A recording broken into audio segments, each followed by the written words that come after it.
Vivemos presos na escravidão de um mundo que oferece ilusão, mas somos livres para escolher viver com Cristo e ver o seu poder. Podemos ver e bem perto estar a terra que é nosso lar. Canaã é nosso destino, Canaã é nosso lugar, Canaã é o lar dos remidos, Canaã, Canaã.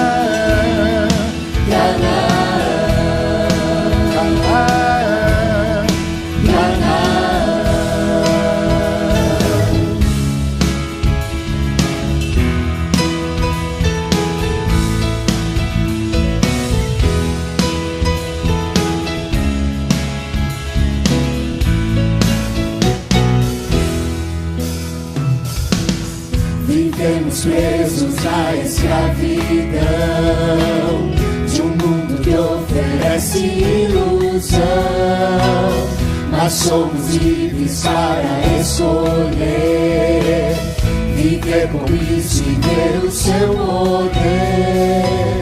Podemos ver e bem perto estar a terra que é nosso lar.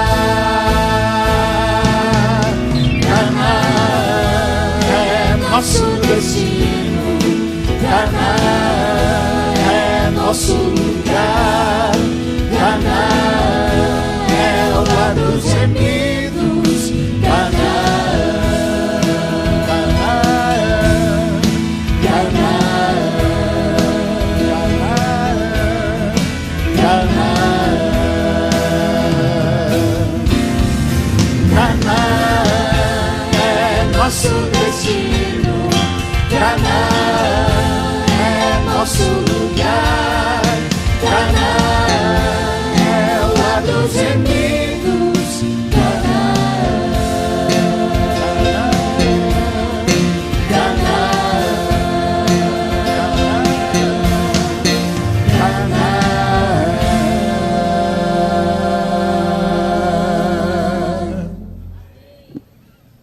Você diz amém? Muito obrigado. Eu estava sentindo falta de mais música. Eu não sei o que ela faz com você, mas eu não posso chegar assim do nada e sair falando. Eu preciso de música antes.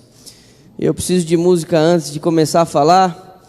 E eu tenho a impressão que também você pode sentir a necessidade de música antes de começar a ouvir. Abra sua Bíblia, Êxodo capítulo 15. Hoje eu vou falar um pouco mais rápido.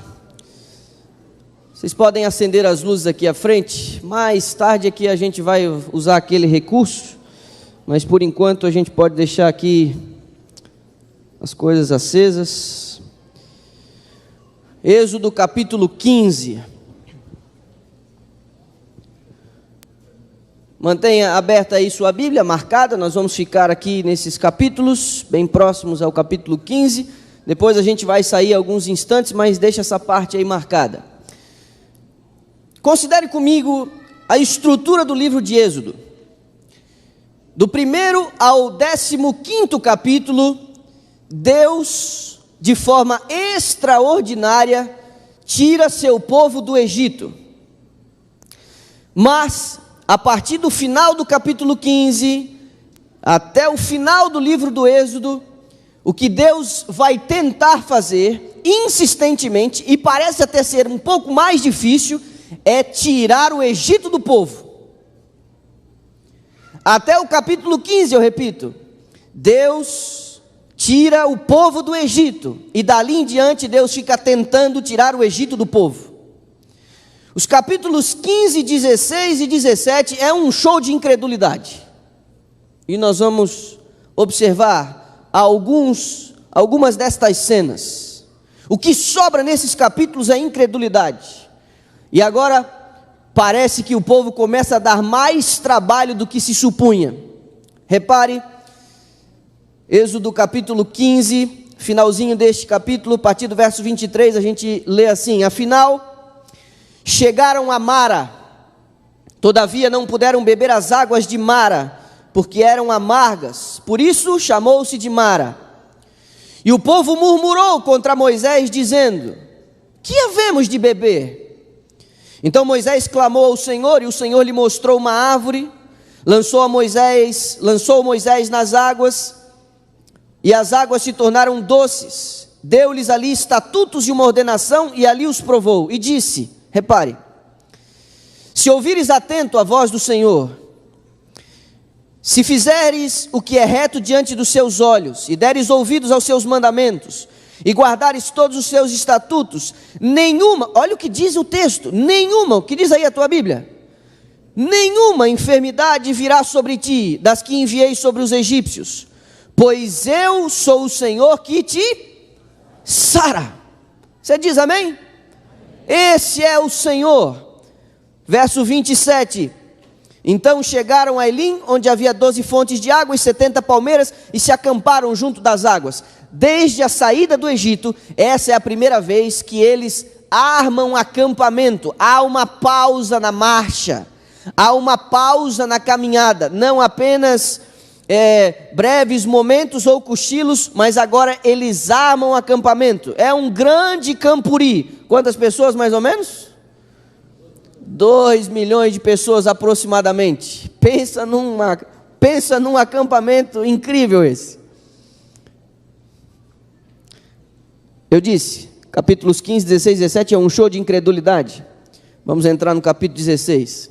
Você reparou aqui que eles começaram a reclamar, e Deus transformou a água ruim em água boa. A questão é que havia necessidade desse povo desenvolver confiança em Deus. Deus começa a exigir fé do seu povo, baseado em alguma coisa que ele já tinha dado indícios e evidências para que eles pudessem confiar. A fé, ao contrário do que muita gente pensa, fé não é confiança cega em alguma coisa. Deus não pede confiança cega em alguma coisa.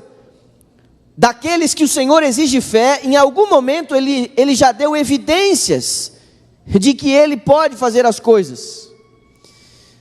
E a fé vem pelo ouvir do quê? Responde para mim. Da palavra. Nós não temos fé como algo inerente a nós. É um dom que vem de fora e ela brota. E ela vem com força a partir de evidências que o Senhor deixou em sua revelação. Ainda que em algumas situações nós não vejamos um palmo à frente do nariz, mas nós temos evidências no passado que podemos confiar em Deus. Êxodo 16, observe o verso 2. Toda a congregação dos filhos de Israel, o que diz aí de novo tua Bíblia? Murmurou contra Moisés e Arão no deserto. Disseram-lhe os filhos de Israel, verso 3. Quem nos dera tivéssemos morrido pela mão do Senhor na terra do Egito, quando estávamos sentados junto às panelas de carne e comíamos pão a fartar. Pois nos trouxestes a este deserto para matardes de fome toda esta multidão. Verso 6.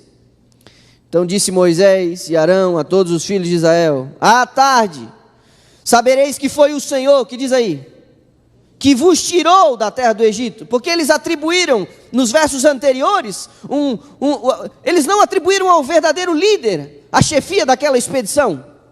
Então agora Moisés, ele constantemente tenta lembrar o povo, e um pouquinho disso nós vamos ver amanhã. Amanhã nós vamos considerar um pouco o personagem Moisés. Verso 7. E pela manhã vereis a glória do Senhor, porquanto ouviu as vossas murmurações. Pois quem somos nós? Ele diz a respeito de si mesmo e de Arão, para que murmureis contra nós. Verso 8.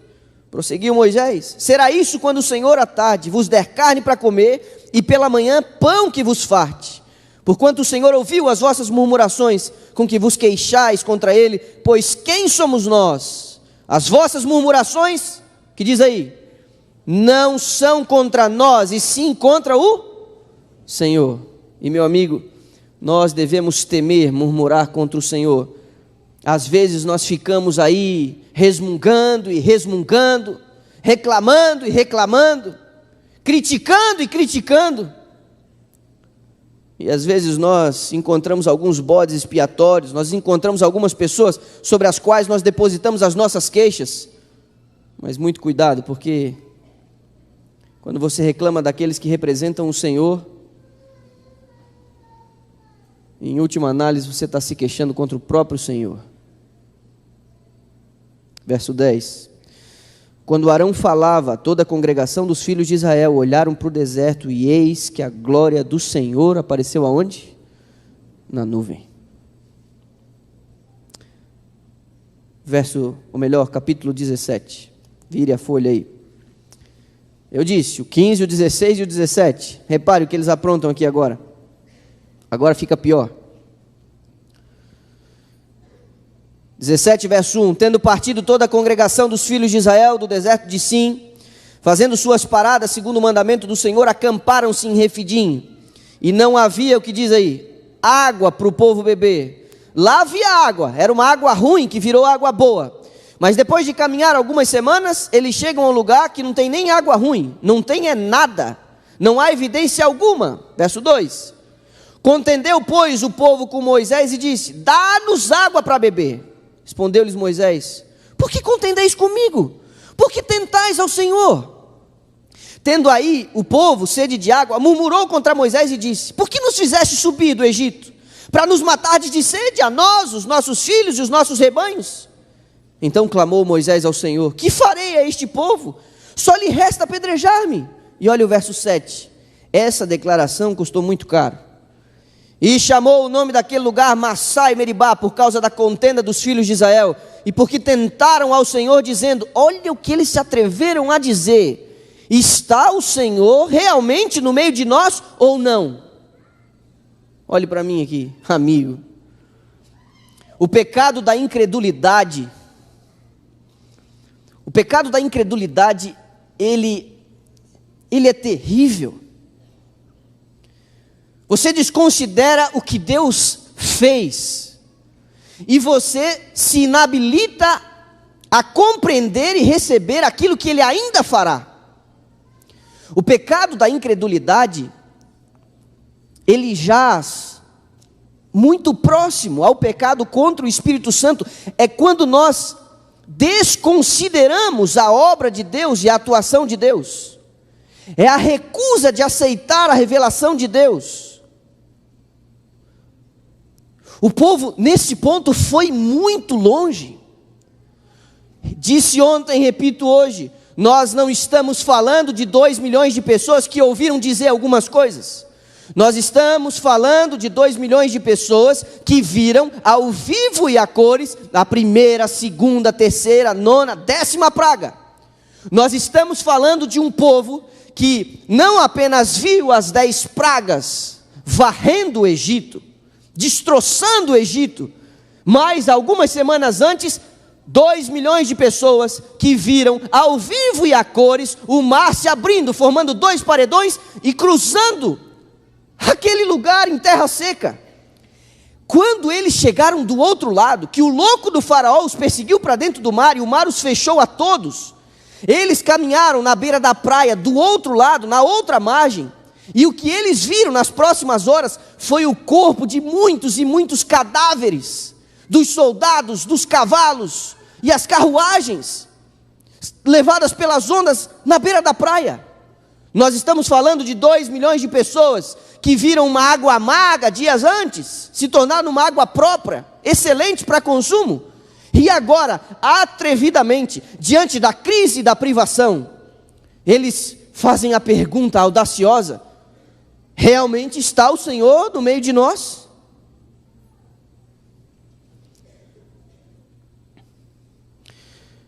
A igreja experimentará uma crise sem precedentes.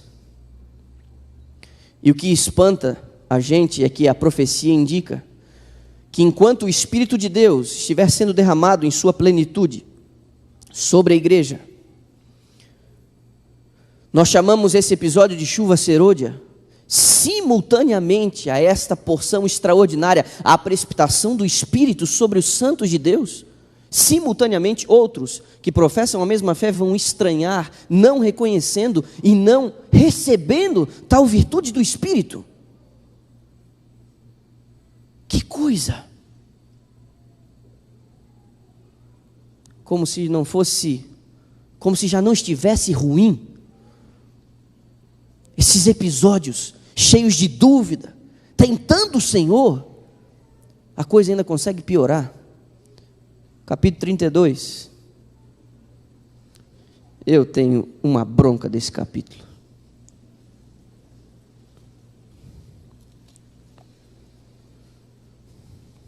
Eu tenho uma bronca desse capítulo. Capítulo 32. Verso 1. Mas vendo o povo que Moisés tardava em descer do monte, acercou-se de Arão e lhe disse: levanta-te, faze-nos deuses que vão adiante de nós, pois quanto a este Moisés, o homem que nos tirou do Egito, você percebe a insistência aqui, eles ainda nessa ideia, não sabemos o que lhe terá sucedido. Disse-lhes Arão: tirai as argolas de ouro das orelhas de vossas mulheres, vossos filhos, vossas filhas, e trazei-mas. Então todo o povo tirou das orelhas as argolas e as trouxe a Arão. Este, recebendo-as das suas mãos, trabalhou o ouro com burril e fez dele um bezerro fundido. Então disseram: são estes, ó Israel, os teus deuses que te tiraram da terra do Egito. Arão, vendo isto, edificou um altar diante dele e, apregoando, disse: amanhã será festa ao Senhor. No dia seguinte, diz o verso 6, madrugaram e ofereceram holocaustos e trouxeram ofertas pacíficas, e o povo assentou-se para comer e beber e levantou-se para divertir-se. A apostasia ao pé do Monte Santo é uma coisa que me incomoda muito.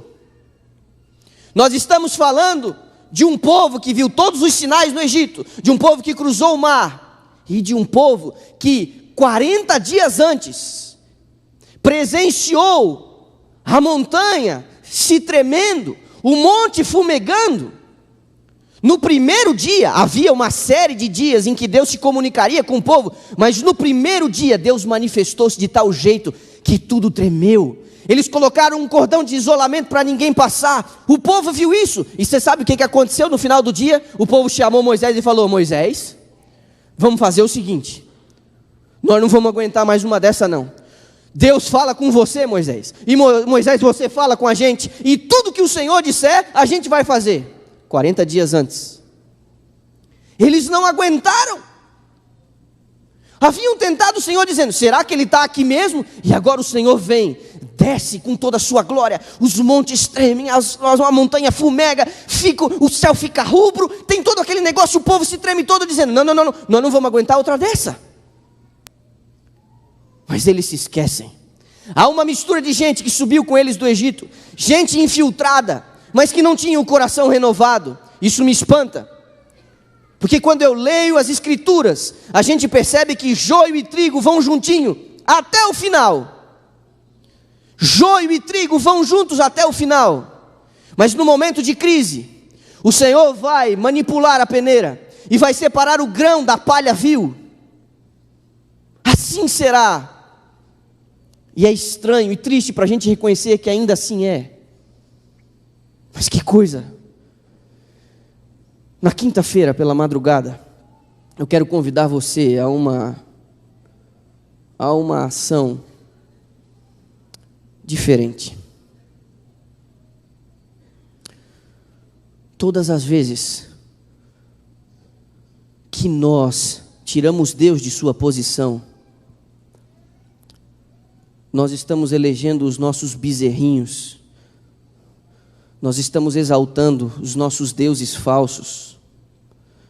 Todas as vezes que ao Senhor não é dado o controle, que a Ele não é atribuída a vitória, a glória, o louvor, todas as vezes que nós colocamos Deus no banco do carona, todas as vezes que nós assumimos o controle da nossa vida, todas as vezes que nós nos apegamos aos nossos gostos e pequenos reinos, nós estamos fazendo uma orgia em torno de um bezerro de ouro. E muitos de nós, na caminhada para a terra prometida, perdemos o juízo e nos rebelamos contra o Senhor, mesmo depois de termos visto tantas manifestações do seu poder. Isso não é apenas um desvaneio do passado. Incrivelmente, infelizmente, essa também pode ser a experiência do povo de Deus. Os nossos bezerrinhos. Nós trocamos a glória de Deus, trocamos um futuro ao seu lado, por nossas vontadezinhas. Às 5 horas da manhã da quinta-feira, antes de muitos de nós irmos para o refeitório, tomarmos o nosso carro para irmos para o trabalho, nós vamos mandar um recado aqui para o mundo espiritual. Nós vamos nos reconsagrar ao Senhor. E na frente da biblioteca nós vamos fazer uma grande fogueira. E eu quero sugerir a você, é o momento de dar uma espiada no guarda-roupa, nas gavetas do escritório. É hora de olhar os pertences e avaliar se lá não existem penduricalhos, objetos, roupas, músicas, literatura, filmes, que vão impedir sua chegada ao céu. É hora de reavaliarmos os nossos pertences e darmos fim naquilo que tem comprometido nossa caminhada rumo à Canaã celestial. Eu quero estimular você a corajosamente pegar um saco de lixo preto para que ninguém veja o conteúdo, pegar uma bolsa qualquer aí e você colocar ali dentro. Pode ser que seja no armário da cozinha, pode ser que seja na estante da casa, pode ser que alguns tenham que formatar o computador, pode ser que alguns tenham que excluir algumas playlists dos seus dispositivos, do seu celular. Eu queria que você, nessas próximas horas, considerasse o fato de que, estando em rebelião com Deus, é preciso acertar as contas. Como que isso é possível? No capítulo 25 do livro de Êxodo, Deus ele expressa um desejo. No verso 8 ele diz assim: e me farão um santuário para que eu possa habitar no meio deles. Isso já teria sido extraordinário, e de fato foi extraordinário. O Senhor manifestou sua glória num tabernáculo que ele instruiu, nos mínimos detalhes, a sua construção. Só que, como se já não bastasse o favor de Deus em manifestar-se no meio do povo, você sabe que Deus deu um passo além disso? Então nós vamos sair do livro de Êxodo agora. Eu vou pedir para você ir ao capítulo 14 do Evangelho de João. Eu estou muito preocupado com o relógio, mas vai dar tempo. João capítulo 14. Lá no Êxodo, Deus expressou o desejo: eu quero habitar no meio do povo. Mas na versão do nosso próprio Êxodo, Deus deu um passo além. Observe. Verso 17. O Espírito da verdade que o mundo não pode receber, porque não o vê e nem o conhece. Vós o conheceis, porque ele habita, o que diz aí? Convosco. Mas estará onde? Em vós. Olhe para mim. Em algum momento Deus disse: eu vou estar no meio de vocês. Só que mais tarde ele ajustou. E sabe o que ele disse? Eu não estarei apenas no meio de vocês, mas estarei em vocês. Olhe para mim, porque essa é a lógica do Êxodo.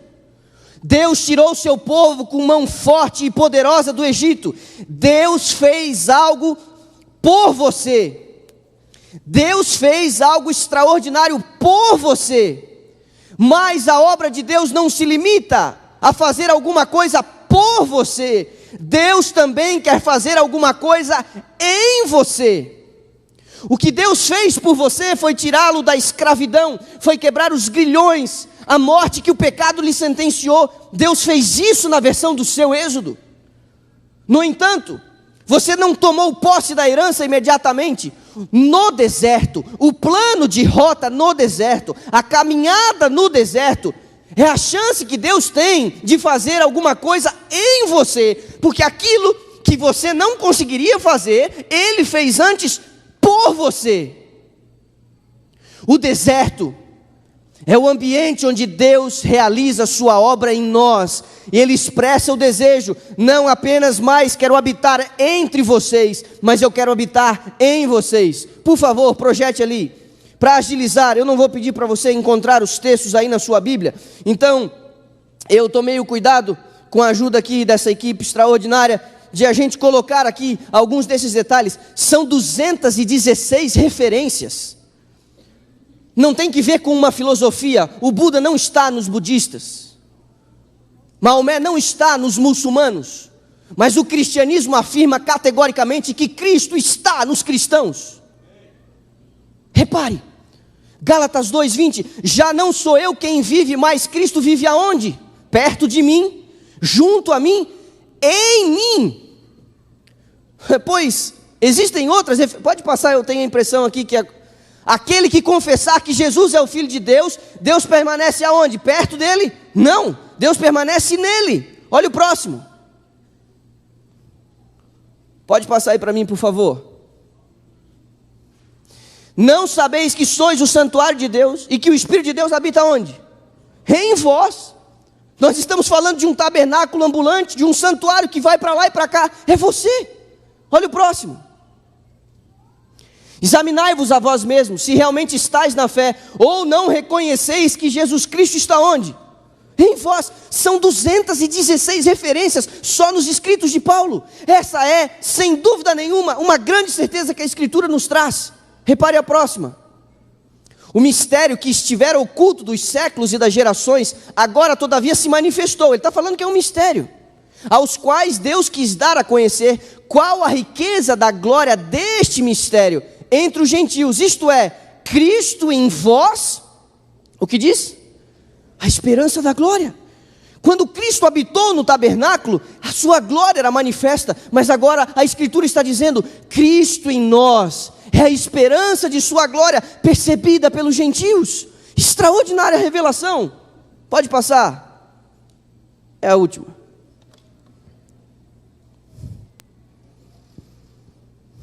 A única forma de a gente se ver livre do Egito, a única forma da gente se ver livre da velha vida, de pararmos de sentir saudades das velhas práticas, de olharmos com saudosismo o momento e o período em que nós éramos do mundo. Alguns dão testemunho e os olhos chegam a brilhar quando contam as grandes besteiras que fizeram no passado, quando deveriam chorar de vergonha. Às vezes damos ênfase mais na parte ruim, difícil e, entre aspas, saborosa, do que o encontro real com Jesus Cristo. Eis aí um problema que se instalou. Como nos ver livres desse negócio? O segredo é um só. Nós estamos tão cheios do Egito, estamos tão cheios de nós mesmos e da velha vida, que não conseguimos apreciar a jornada rumo a Canaã. A gente vê desvantagem para todo lado, a gente vê coisa ruim para todo lado, a gente não consegue entender os porquês e começa a duvidar de Deus diante dos primeiros percalços. A gente esquece do que Ele fez, e aí vem a dúvida daquilo que Ele ainda pode fazer. Ele havia afirmado, tão certo quanto Ele disse, vocês vão herdar a terra, foi sua manifestação de poder no Egito. Mas às vezes a gente é assim, a gente começa a perder o juízo no meio da caminhada. E eu temo um cristianismo sem Cristo. Eu temo que mesmo professando a fé, tenhamos tão pouco de Cristo. Porque esse é o segredo. Na versão do nosso êxodo, Deus não vai habitar entre nós, Deus quer habitar em nós. Não é só o que Ele fez por nós, é o que Ele quer realizar em nós. Deus te ama do jeitinho que você é. Não dá para entender, mas Ele ama do jeitinho que você é. Só que Deus, Ele se recusa a deixar você desse jeito. Ele se recusa. Uma obra deve ser feita, mas não podem haver bezerros. Não pode haver a velha vida. Não pode haver os velhos hábitos. Alguma coisa tem que acontecer. Isso só será possível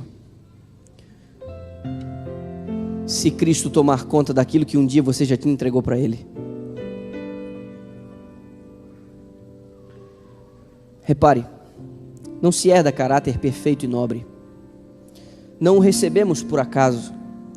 O caráter nobre é ganho por esforço individual mediante os méritos e a graça de Cristo. É formado por combates árduos e renhidos contra o próprio eu. As tendências herdadas devem ser banidas por um conflito após o outro. Mensagem aos Jovens, página 99. Ninguém diga: não posso remediar meus defeitos de caráter. Se chegardes a esta decisão, certamente deixareis de alcançar a vida eterna. A impossibilidade está em nossa própria vontade. Se não quiserdes, não vencereis. A dificuldade real vem da corrupção de um coração não santificado e da involuntariedade de se submeter à direção de Deus. Mesma página, mesmo livro. E por fim, a vida cristã não é uma modificação ou melhoramento da antiga, mas uma transformação da natureza. Tem lugar a morte do eu e do pecado e uma vida toda nova. Essa mudança só se pode efetuar mediante a eficaz operação do Espírito Santo. Estou falando esta semana para gente que um dia reconheceu a libertação, aceitou a graça, entregou o coração a Jesus, iniciou uma caminhada. Estou falando para pessoas que olham para frente e dizem: eu quero chegar no céu, eu quero ir para o céu. Estou falando para algumas pessoas que em um momento ou outro podem até dizer: se Deus quiser, eu vou chegar no céu. Isso é pecado de incredulidade. Que não saia mais isso da sua boca. Se Deus quiser, não. Se você quiser. Porque a passagem para você chegar lá já foi impressa no sangue de Cristo. Porque você já teve o seu ingresso garantido. Mas alguns, irrefletidamente, vão ficar pelo meio do caminho, porque se apegaram aos seus velhos hábitos, porque não deram fim aos seus ídolos, porque atribuíram a qualquer outra coisa e não a Deus todas as bênçãos que já desfrutaram na vida. Quinta de manhã nós vamos fazer uma fogueira alta, forte e grande. Não tenha medo ou vergonha de queimar aquilo que um dia vai privar você da terra prometida. Enquanto eu falo, o Espírito faz a obra, e Ele pode dizer a você exatamente aquilo que você tem que dar fim. Alguns podem ter uma certa dúvida de como materializar alguma coisa que na realidade está dentro. Então, por favor, traz um papel e escreva em letras garrafais: queime o egoísmo, queime sua vaidade, queime sua sede de poder, queime sua cobiça, a inveja, o ciúme, queime a fofoca, queime a mentira. Nós estamos indo para o céu, e o Senhor precisa ver no meio do seu povo gestos que indiquem decisões.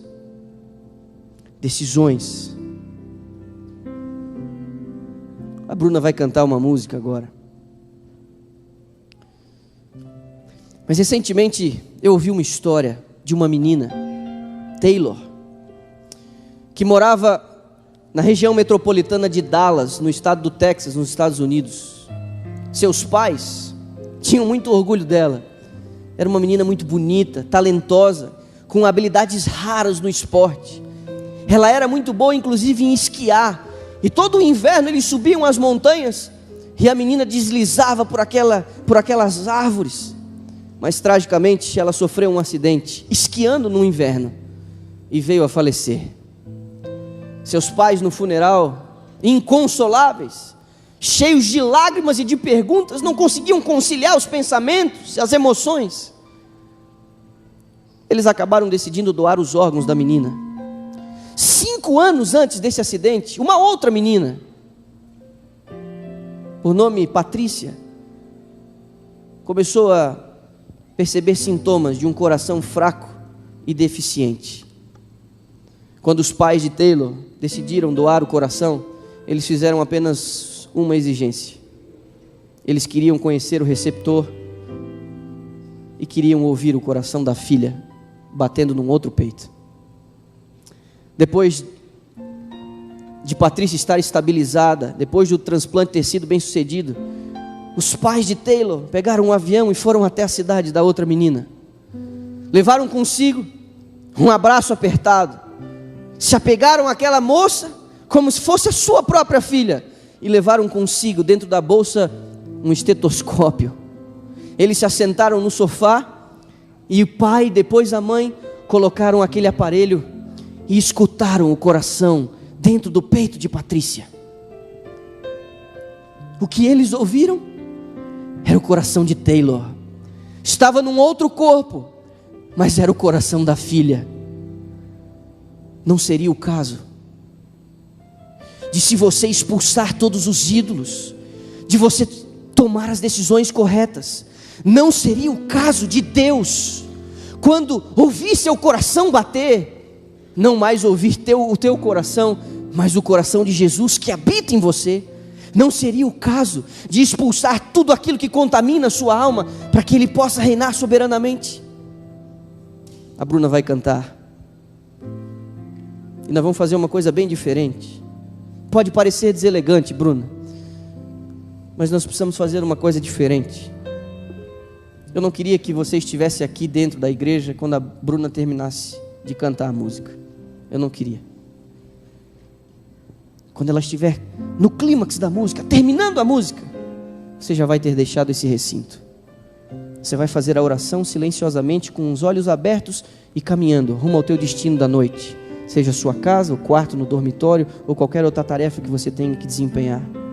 Mas saia daqui orando a Deus, sendo envolvido por essa poesia, certo de que o Senhor está te dando mais uma chance para você recomeçar. A oração final dessa noite, de novo, será a sua, silenciosamente. Que Deus te abençoe. Eu te vejo amanhã à noite, mas sinceramente, eu quero te ver na quinta, às 5 horas da manhã, na frente da biblioteca.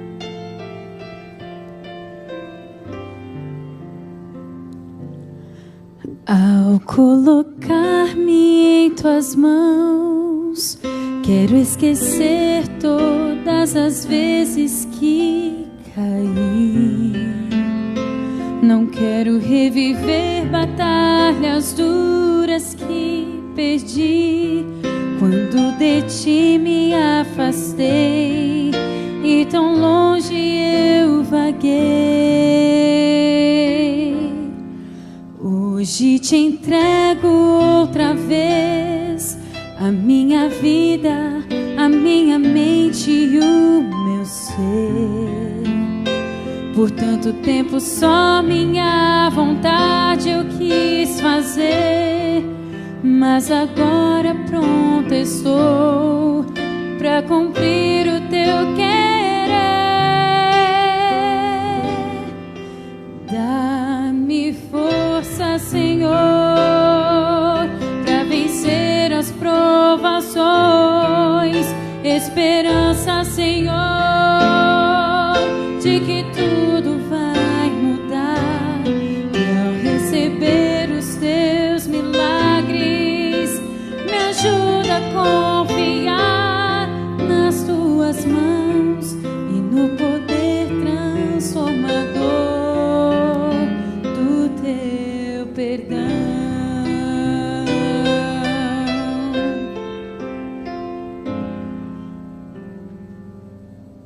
E ao entregar-te o meu ser, eu só te peço, nunca mais me deixe ir. A tua companhia é o que jamais quero perder, é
os teus milagres, me ajuda com